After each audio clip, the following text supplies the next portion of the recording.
दोस्तों आप सभी के लिए इकरा साइकोलॉजी एजुकेशनल चैनल एक महत्वपूर्ण टॉपिक को लाया है जो कि क्या है एबनॉर्मल साइकोलॉजी से जुड़े महत्वपूर्ण जानकारियों को हम लोग आज क्या देखने जा रहे हैं। तो रिसर्च मेथड किस पे, तो एबनॉर्मल साइकोलॉजी के अंतर्गत देखने जा रहे हैं। असामान्य मनोविज्ञान की शेष विधियों को हम लोग देखेंगे। तो स्टार्ट करते हैं।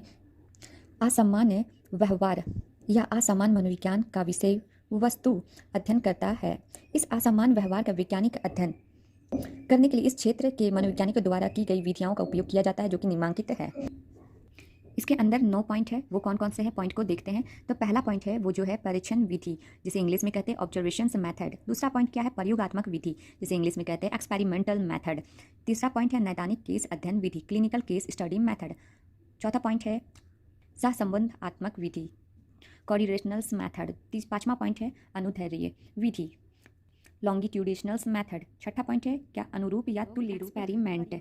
सातवां पॉइंट क्या है, एकाकी केस प्रयोग शोध विधि, single case experiment research method. आठवां पॉइंट है सर्वे विधि, सर्वे मेथड। नौवां पॉइंट है क्रॉस विधि, क्रॉस सेक्शनल्स मेथड। तो इसी प्रकार से हम लोग आज 9 जो मेथड है उसको हम लोग देखें और बारी बारी से इसको हम डील करेंगे। तो आइए आज स्टार्ट करते हैं। पहला पॉइंट वो कौन सा है, तो परीक्षण विधि, ऑब्जर्वेशन मेथड।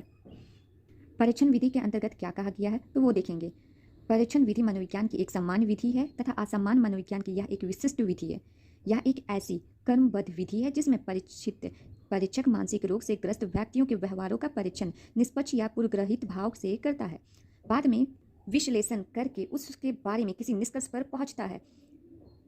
प्रक्षिप्त व्यवहार से विशेष अर्थ निकालने के लिए मनोवैज्ञानिक कुछ कल्पना कहें या हाइपोथेसिस का निर्माण करते हैं। इन परिकल्पनाओं को इसलिए भी महत्वपूर्ण माना जाता है क्योंकि इसी के आधार पर यह तय किया जाता है कि उस असामान्य व्यवहार की उपचार किस उपगाम या दृष्टिकोण से किया जा रहा है। जैसे मान लिया जाए कोई मनोवैज्ञानिक यह परीक्षण करते हैं कि एक महिला दिन भर में करीब 80 से 100 बार अपने हाथ प्रतिदिन धोती है। अगर मनोवैज्ञानिक यह पाते हैं कि महिला इसलिए ऐसा करती है क्योंकि उसमें कुछ मस्तिष्क की क्षति है, तो वे उस उपचार करने के ख्याल से यह सुनिश्चित करने की कोशिश करेंगे कि उसमें कौन सा रोग है। अगर मनोवैज्ञानिक यह पाते हैं कि ऐसे व्यवहार कोई पापयुक्त चिंतन को सांकेतिक रूप से साफ करने के ख्याल से किया जा रहा है, तो वह व्यक्ति के उस असामान्य व्यवहार के स्रोत या कारणों को जानने में रुचि दिखलाएंगे। उस तरह से यदि यह पता चलता है कि यह व्यवहार मात्र कुछ विशेष अनुबंधन या सीखने का परिणाम है, तो वह इस दुर्भाग्यपूर्ण व्यवहार को दूर करने के लिए प्रति अनुबंधन का सहारा लेते हैं या लेंगे।